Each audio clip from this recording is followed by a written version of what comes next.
At the heart of America is a dirty and shameful reality.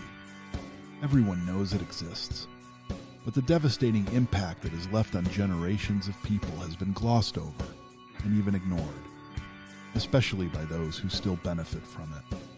Our American history is rooted in racism. More obvious chapters include the decimation of Native American populations, slavery, segregation, and the Jim Crow era. Most Americans have learned about, or at least heard of these events.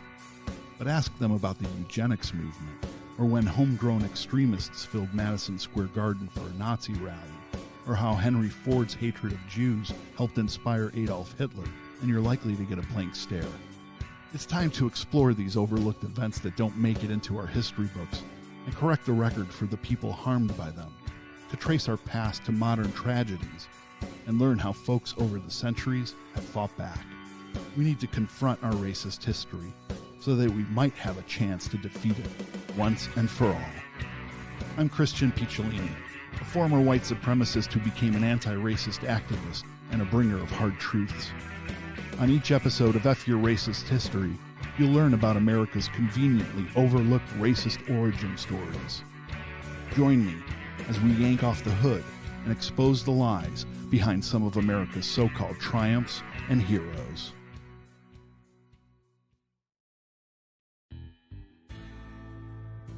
Come and take it. It's the slogan that adorns a simple black and white flag featuring a cannon and a signature Texas Lone Star. Although the phrase has roots dating back to antiquity, Texans adopted it during the 1835 Battle of Gonzales that kicked off the Texas Revolution, winning Texas its decade-long independence as a republic. Current Senator Ted Cruz of Texas recently brandished the same imagery and slogan on a medical face mask while traveling to sunny Cancun, Mexico, giving his constituents back at home the cold shoulder as their pipes froze this past winter. While the hypocrisy seemed lost on the senator, his critics quickly pointed out the long and tumultuous history between Texas and Mexico ever since the Come and Take It Battle of Gonzales flag was first flown. On December 29, 1845, following a decade of its self-declared independence as a republic, Texas officially became the 28th state in the Union. However, Mexico never recognized Texan independence and threatened the United States with war should it annex the so-called Lone Star State, which is exactly what happened. From 1846 until 1848, an armed conflict between the two nations, known as the Mexican-American War, raged. When all was said and done, nearly 42,000 soldiers and civilians were dead, including 17,000 Americans. The U.S. declared victory over Mexico, and talk immediately turned to debate over the treaty terms. With manifest destiny in mind, some conservatives, which were called Democrats at the time, like Senator Stephen Douglas of Illinois, aligned themselves with the All Mexico movement and supported the total annexation of Mexico. However, others, like Senator John C. Calhoun of South Carolina, opposed it on racial grounds. In a speech he delivered to Congress in 1848, he proclaimed, quote, "We have never dreamt of incorporating into our union any but the Caucasian race, the free white race. To incorporate Mexico would be the first instance of the kind, of incorporating an Indian race. For more than half of the Mexicans are Indians, and the other is composed chiefly of mixed tribes. I protest against such a union as that. Ours, sir, is the government of a white race. Are we to associate with ourselves as equals, companions, and fellow citizens the Indians and mixed race of Mexico? Mr. President, I would consider such a thing fatal to our institutions."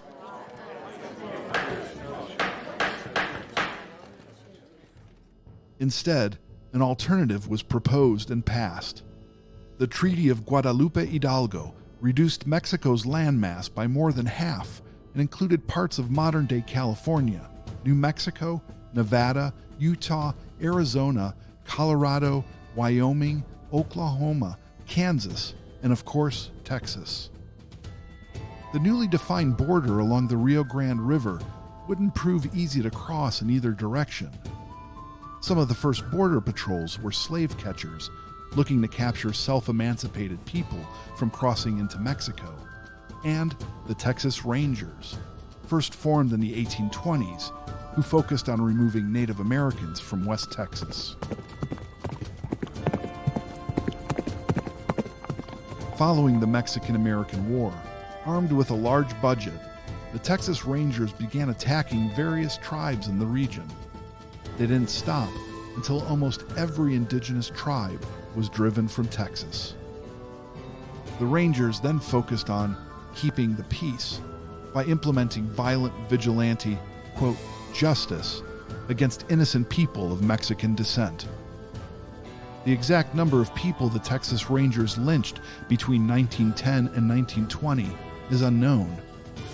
One surviving record from 1915 states that Rangers executed over 300 Tejanos, Mexican-American inhabitants of Texas, who they suspected of being Mexican citizens, without verification of wrongdoing or even trial. Rangers took pictures, early selfies, on horseback standing over the bodies of those they had just murdered and turned them into postcards to send back home. Eventually, the state of Texas launched an investigation that disbanded some of these Texas Rangers units and implemented more stringent procedures, but the damage was done. This is episode 9 of F Your Racist History. Juan Crow, Anti-Latinx Racism in America.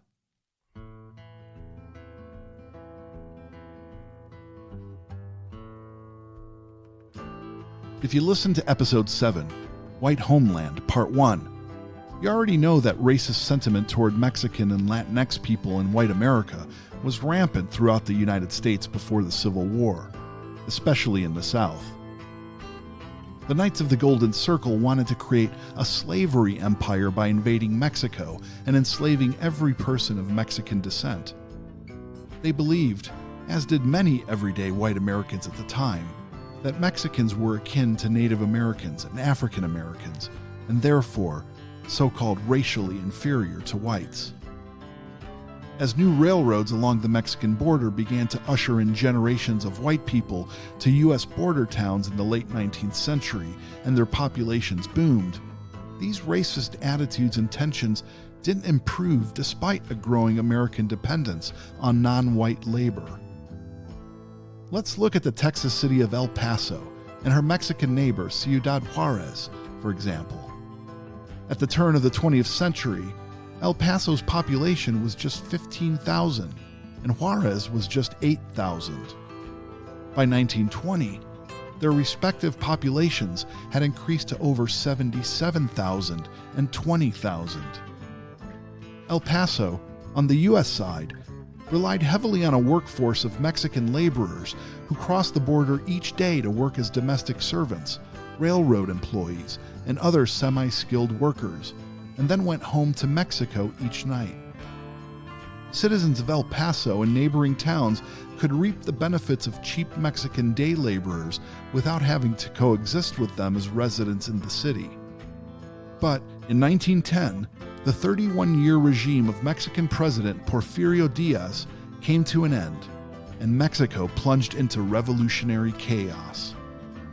These border towns in the United States became landing zones for Mexican citizens fleeing the violence.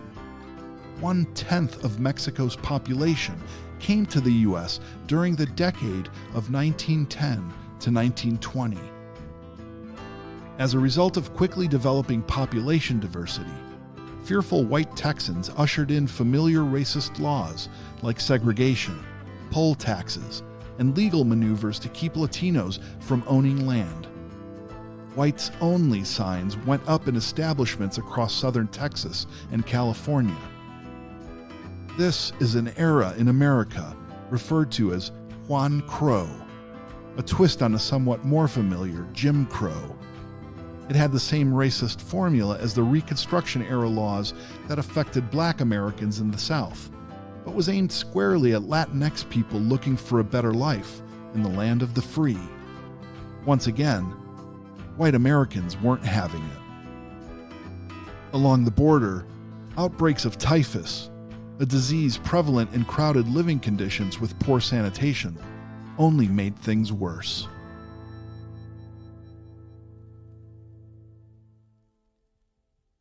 Several years before the Customs and Border Control Agency was created for the Mexican-American border, politicians in California and Texas deployed stringent health regulations to control immigration. This almost exclusively impacted Mexicans coming to and from Mexico into the United States. Then, in 1915 and 1916, typhus outbreaks along the border sent American health officials into a frenzy. Before antibiotics, the disease could quickly get out of control in crowded communities, causing flu-like symptoms that often progressed to liver and kidney failure, internal bleeding, and even death. By January 1917, the mayor of El Paso, Tom Lee, a notorious germaphobe riddled with paranoia over catching typhus, called for a full quarantine against all Mexicans crossing the border. He even sent a telegram to President Woodrow Wilson in Washington, D.C. Given that Mayor Lee's city was completely dependent on Mexican day laborers to keep the local economy running, a full quarantine was ill-advised, so extreme delousing procedures were employed instead. Driven by racist stereotyping and endorsement by medical professionals who claimed Mexicans in general carried the disease, inhumane delousing procedures, examinations, and forced vaccinations soon became the norm for transient Mexican workers crossing into the United States. Let me paint a picture for you of what this was like. You're living in a home south of the United States border. Each day, you cross into the United States to work a job. It's well known that Americans at the time were desperate for foreign workers to cook, clean, and maintain their railroads for them. They pay higher wages in the U.S. than in Mexico, so you go willingly. When you get to the border, you're greeted by stern-faced border guards who look you up and down before directing you to a bathhouse to be inspected by one of the doctors on staff. Only after a rigorous inspection and inhumane hygiene regimen will you be allowed to continue down the road to your job. Once inside the bathhouse, you're instructed to strip off your clothing alongside other members of your same gender, men in one room, women in the other. If you're male and the doctor inspecting you says you have lice, they'll shave your head, force you into a chemical bath, and put your clothes in a steam dryer. The dryers often were so hot they melted your shoes. If you're a woman, they wash your hair in kerosene and vinegar, a mixture believed at the time to kill bugs. Your clothes are then doused in a cyanide-based disinfectant, such as Zyklon B, the same chemical that Hitler's Nazis deployed in lethal quantities in concentration camp gas chambers in the 1940s to murder Jews. And then you're sent on your way in your melted shoes, hair dripping with kerosene, and toxic gas perfume. Have a blessed day. Every effing day. To make matters worse, there were rumors that border security employees had been secretly photographing the Mexican women naked while they were being deloused and then circulating the pictures around town. A violent clash erupted between a group of Mexican people and border officials on January 28, 1917, when a 17-year-old domestic worker named Carmelita Torres decided she'd had enough of the kerosene baths and exploitation.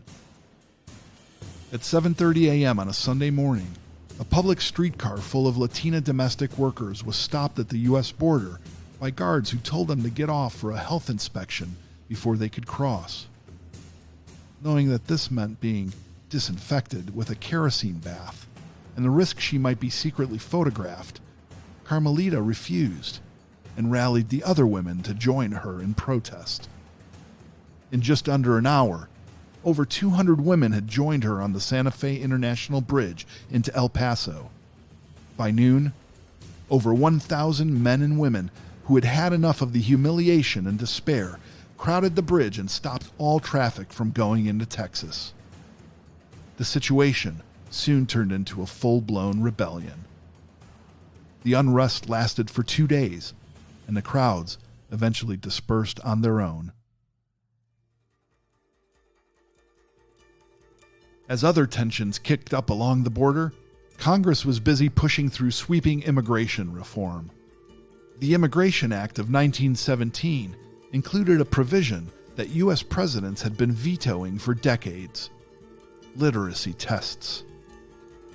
As early as the 1880s, nativists like the Know-Nothings had proposed requiring immigrants to prove they knew how to read before they could gain entry into the country.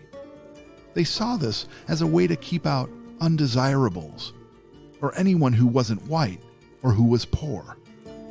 U.S. presidents like Grover Cleveland and William Howard Taft consistently vetoed immigration bills that included literacy tests because most people agreed the practice was discriminatory.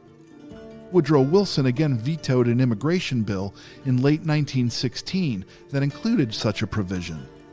But by that time, there were enough proponents of the measure that Congress was able to override his veto. The Immigration Act of 1917 was officially passed on February 5, 1917. Who did this affect? And why are we talking about this in our episode about Latinx discrimination?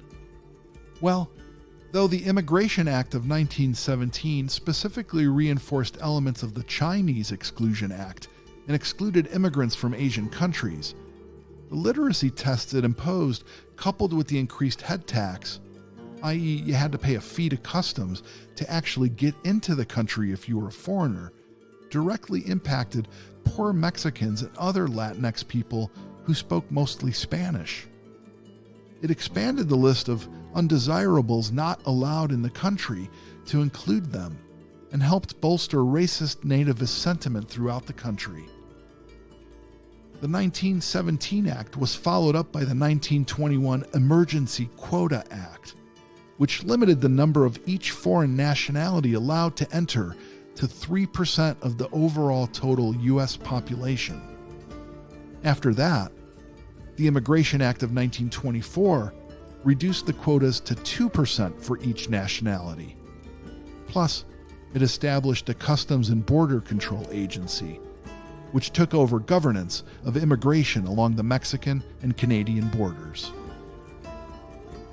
Racist and extreme hygiene regimens and literacy tests were not the only injustices inflicted upon people of Mexican descent on this side of the border in the early 1900s.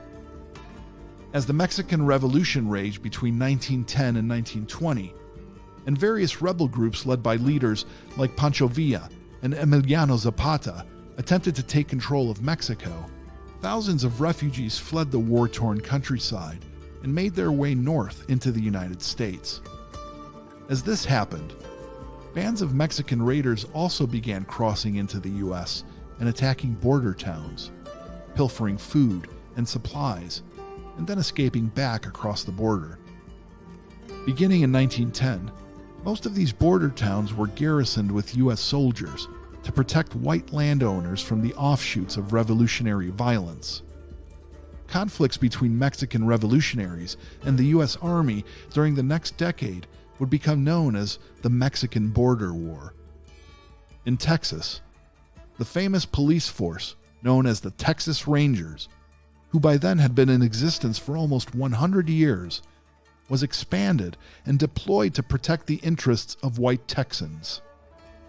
New agents, known as, quote, loyalty rangers, were sworn in to sniff out any hint of disloyalty within their communities, and their addition increased the regular border force from 150 men to over 800. Come all you Texas Rangers, wherever you may be, I'll tell you of some troubles that happened unto me. Our captain, he informed us, perhaps he thought it right. Before we reach the station, boys, you'll surely have to fight. Tensions were exacerbated when a plot known as the San Diego Plan was discovered by officials in 1915. The document, discovered inside a jail cell in San Diego, Texas, detailed an elaborate series of actions designed to help Mexican rebels take back territories in Texas, California, Arizona, and New Mexico. According to the plan, rebels would supposedly kill all white American men over the age of 16, sparing only the women, children, and elderly, and make the lands a haven for Mexicans, native tribes, and black people. The author of the plan is unknown, as is the scope of who was involved. But the discovery of the document was all the ammunition white supremacists at the time needed to whip the American public into a frenzy. What followed was some of the worst racial violence in the region's history. Lynchings and mob violence became rampant. It's estimated that the number of people of Mexican descent who were lynched along the border during the decade of 1910 to 1920 is anywhere from 200 to several thousand. According to the organization refusingtoforget.org, quote, extralegal executions became so common that a San Antonio, Texas reporter observed that finding of dead bodies of Mexicans suspected for various reasons of being connected with the Troubles has reached a point where it creates little or no interest, end quote. Who perpetrated this violence? Local law enforcement and white vigilantes. But the real boogeymen of the era, especially in the Rio Grande Valley, were the government-sanctioned Texas Rangers. In fact, the conduct of the Texas Rangers toward Mexicans and other minorities during this period was so suspect that it prompted a state investigation into the entire force in 1919.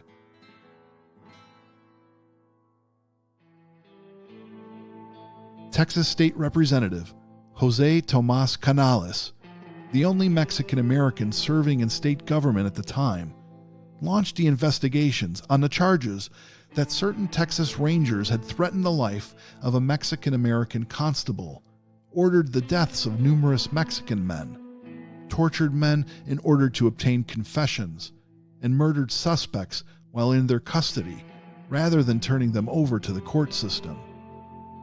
During the 2-week hearing, a joint committee of the Texas State Senate and the House of Representatives interviewed 80 witnesses and produced over 1,000 pages of transcript. The interviewees ranged from cattle farmers to ranch hands to Army colonels. Their testimony varied between steadfast love for and loyalty to the Texas Rangers, and stating that it was common knowledge that the Rangers harassed, beat, and murdered people believed to be Mexicans. During the investigation, Representative Canales was repeatedly harassed and threatened for bringing charges against the Rangers. A very famous Texas Ranger, Frank Hamer, who was known best for taking down outlaws Bonnie and Clyde during the Great Depression, reportedly stalked Canales and his family, eventually prompting Canales to introduce a bill to overhaul the Texas Rangers completely. In spite of the shocking testimony heard at the hearing and Hamer's behavior toward Canales, Canales' bill failed, and the investigation was closed with the Texas Rangers being exonerated of any and all misconduct. Frank Hamer was made to apologize to Canales for harassing him, but remained in good standing on the force. Despite the failure of the bill, there were some reforms that came about because of Canales' bravery. He saw the end of the Loyalty Rangers, and there were more stringent qualifications put in place for future Ranger candidates. In general, there was a greater air of accountability within the fighting force, for whatever that's worth.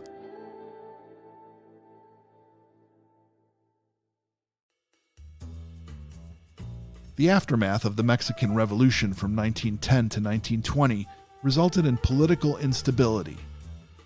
Many who had survived the decade-long revolution migrated north into the United States. They wanted peace. They wanted opportunity.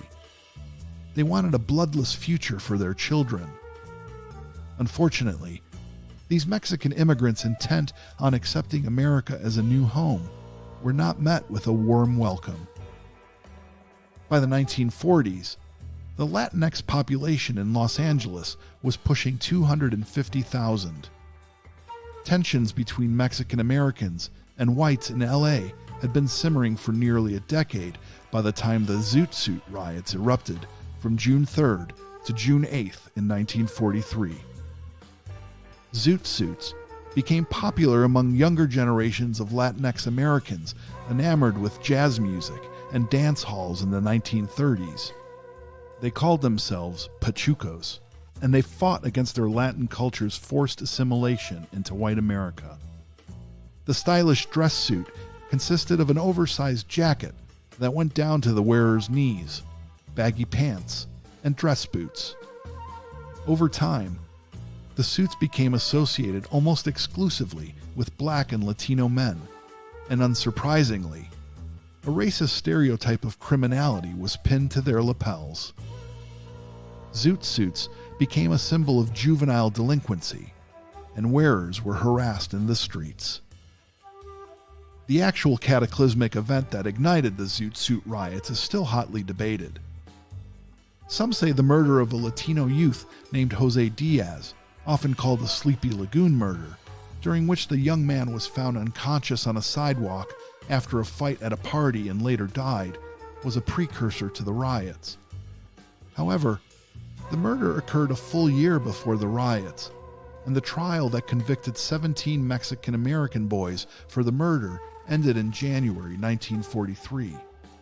Others argue the 5 days of violent clashes were the result of an incident that occurred later that year on May 31st, 1943. As the story goes, a group of 12 U.S. servicemen were walking down a street in Los Angeles when they spotted a group of Latino women.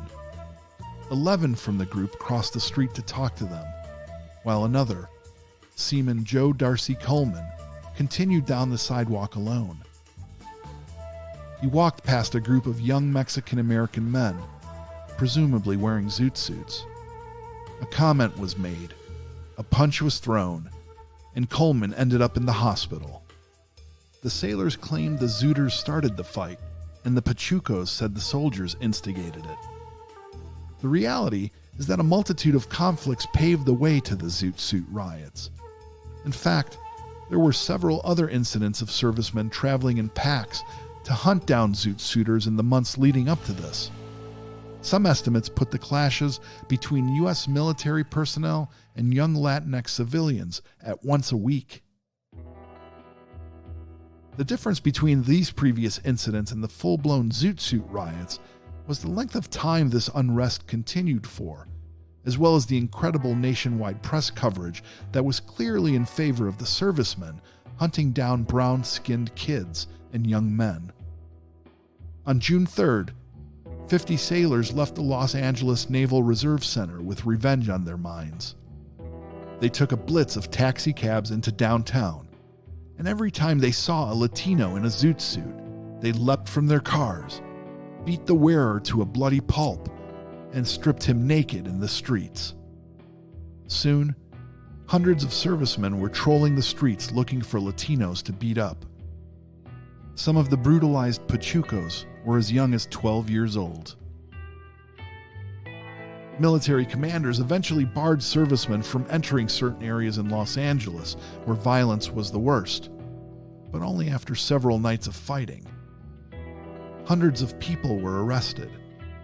It was bloody chaos, but the papers played a very one-sided blame game.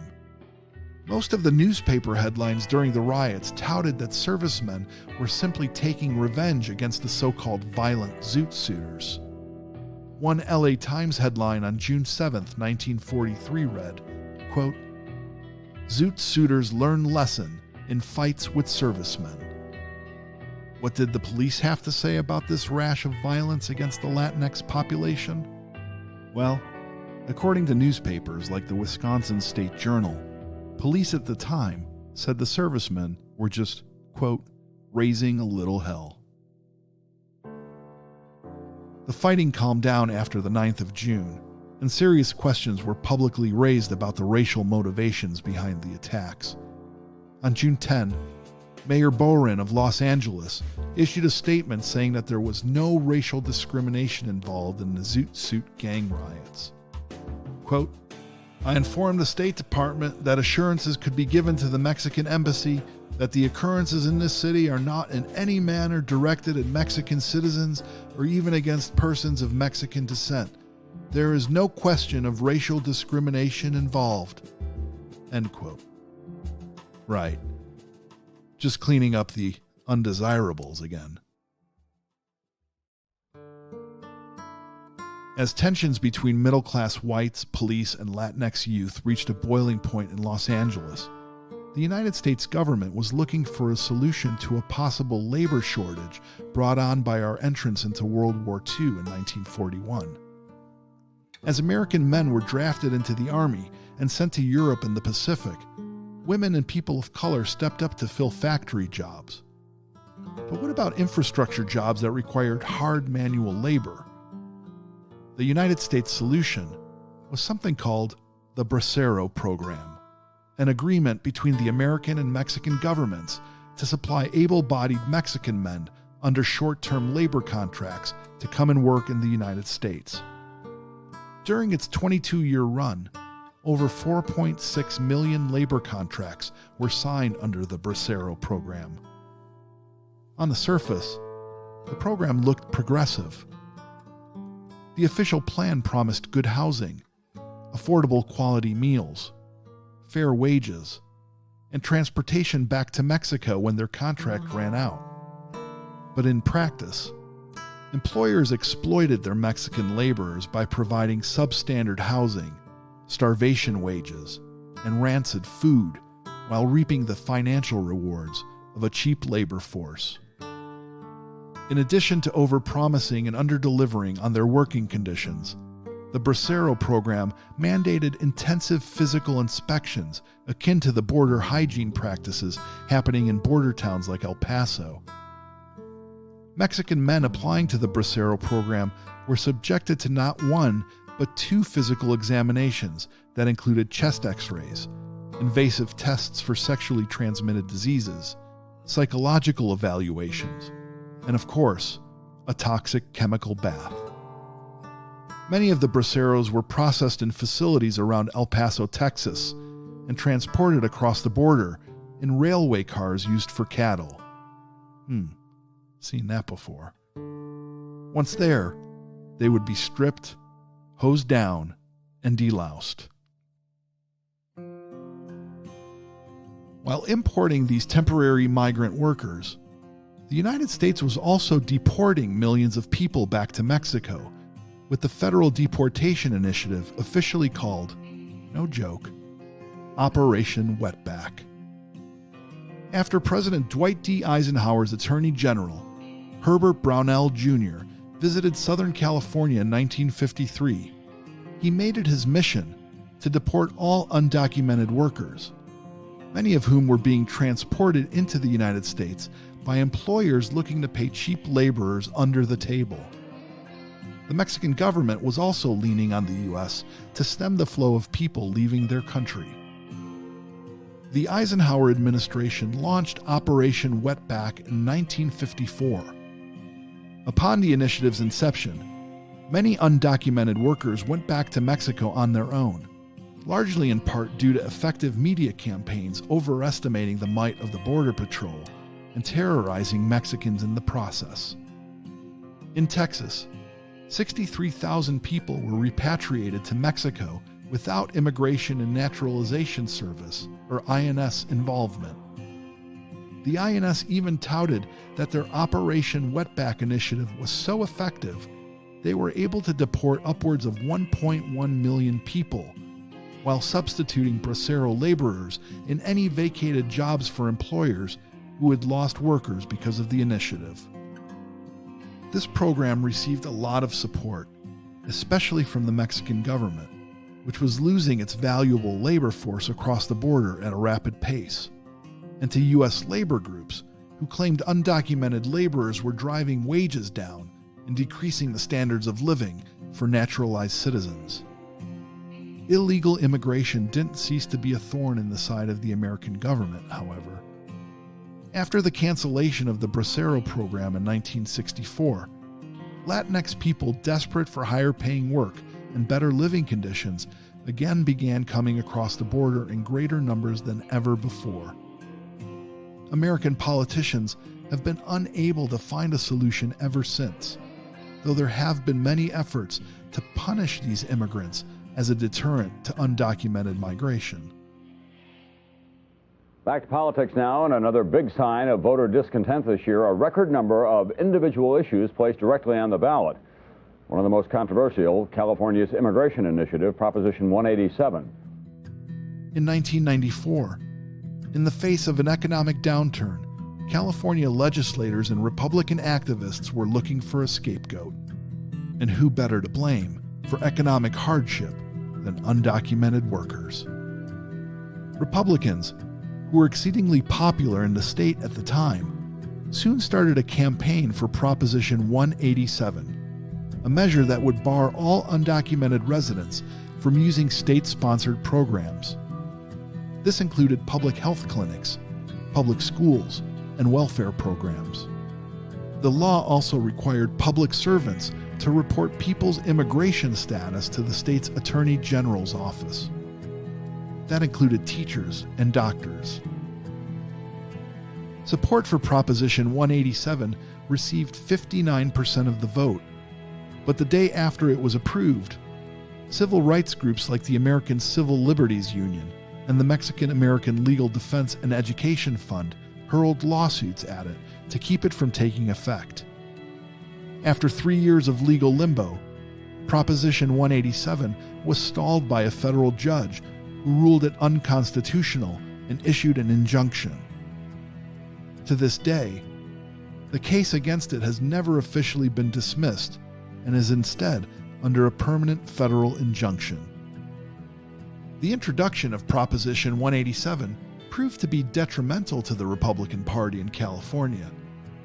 The state's large number of Latinx and Asian American voters were neither reliably Republican nor Democrat, but their allegiance turned blue after Proposition 187 was introduced.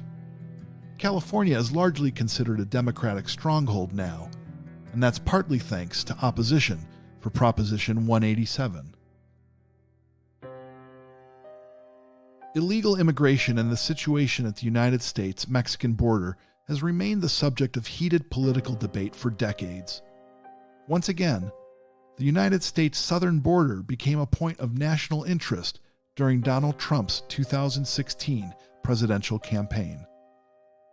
Trump's promises around immigration extended well past a physical border wall. He promised to remove millions of, quote, criminal immigrants who were in the country both illegally and legally, as well as removing protections for over 740,000 Latinx immigrants and their U.S.-born children.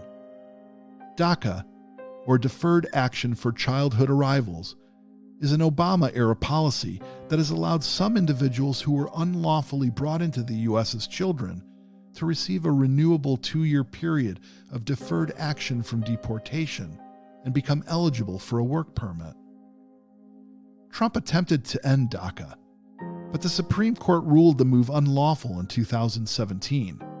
However, on July 16, 2021, U.S. District Judge Andrew Hannon ruled in favor of Texas and 8 other conservative states that had sued to halt the DACA program.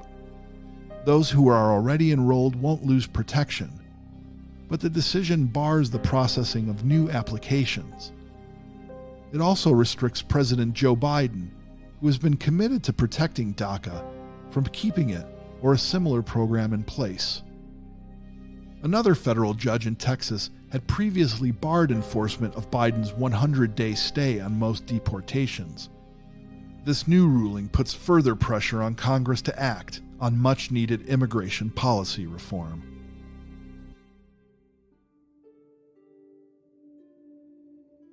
Following Trump's election, xenophobia, racism, and violence directed at Latinx people increased astronomically in the United States. The Center for the Study of Hate and Extremism at California State University, San Bernardino, found that in the 2 weeks following the 2016 election of Donald Trump, hate crimes targeting Latinx people increased by 176% over the previous year's daily average. Those are just the known incidents. Many people polled said that they were too afraid to report incidents of violence against them for fear they or a loved one might be deported or targeted further. In August 2019, a Walmart store in El Paso, Texas, was the target of one such heinous hate crime. A 21-year-old white man walked into the store with a rifle and started shooting shoppers. He had driven over 11 hours from his home near Dallas, Texas, and had selected the store specifically because it was often used by people from the Mexican-American community. Less than 20 minutes before he walked into the building, he posted his manifesto on a popular white supremacist website. The document is a racist rant about a so-called, quote, Hispanic invasion of Texas. When the gunman walked back out of the Walmart, 20 people were dead. 2 more would die in the hospital, and a further 26 were left wounded. At the time of this recording, prosecutors are seeking the death penalty. This attack is one of the deadliest anti-Latinx hate crimes in the United States to date.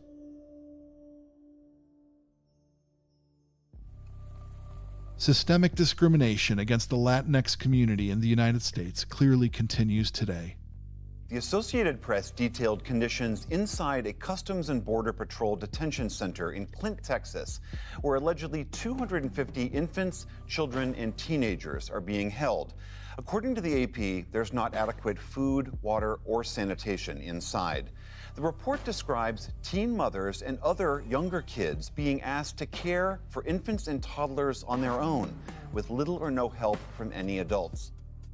Mass overcrowding at border detention facilities, coupled with the lack of access to basic necessities, poses a serious threat to many immigrants' health and safety. A recent American Civil Liberties Union article details how detention centers run by U.S. immigration and customs enforcement officials take advantage of those protesting the abhorrent conditions with hunger strikes.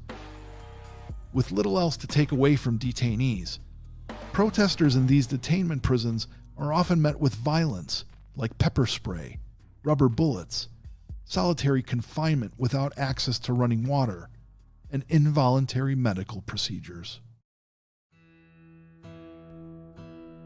Sadly, there's little change at the border from a government perspective, even though there is support among registered voters for providing pathways to citizenship.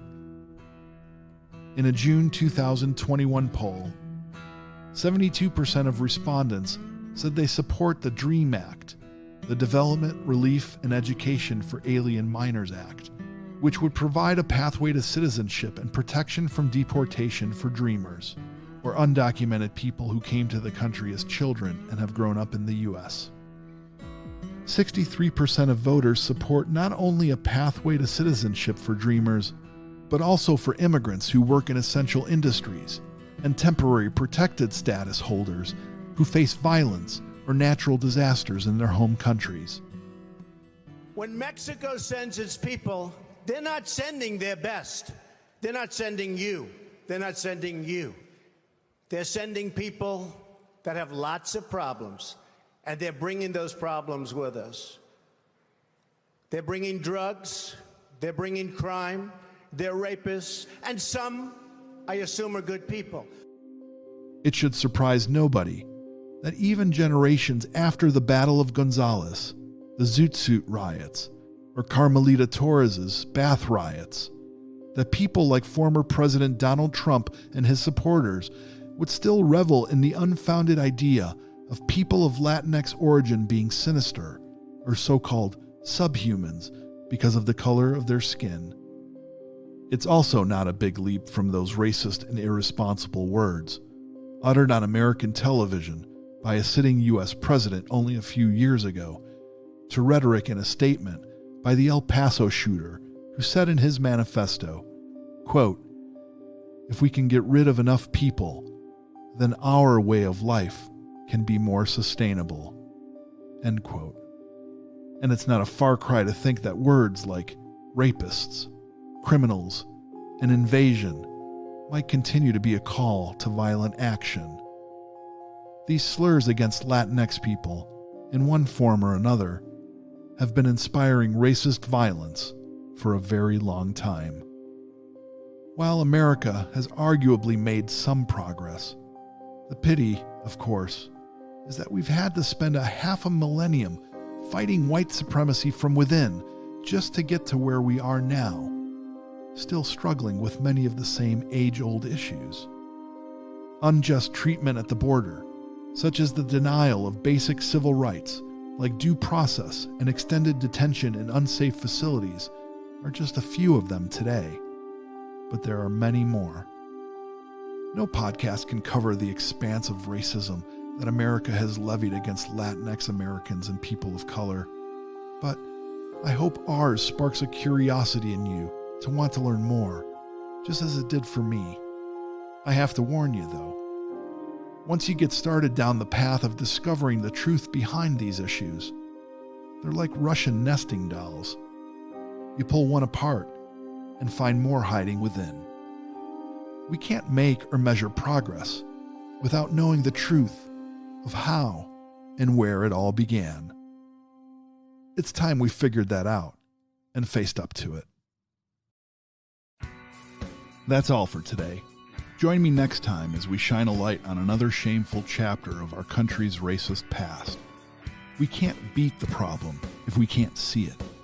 You've been listening to F Your Racist History. If you like what you've heard, do us a favor and rate us on whichever platform you listen on. It helps. You can get more information on this and other episodes at fyourracisthistory.com or on your favorite podcast app. F Your Racist History is produced by Goldmill Group and distributed by Sounder. This episode was researched, fact-checked, and written by Maggie Coomer and Jasmine Brand. Links to source material and references are included in the show notes. Our editor is Ken Pendola. Music is courtesy of Flatfoot 56. Jamie Moeller is our producer. And I'm the executive producer and your host, Christian Picciolini. Thank you for joining. See you next time. And as always, F Your Racist History.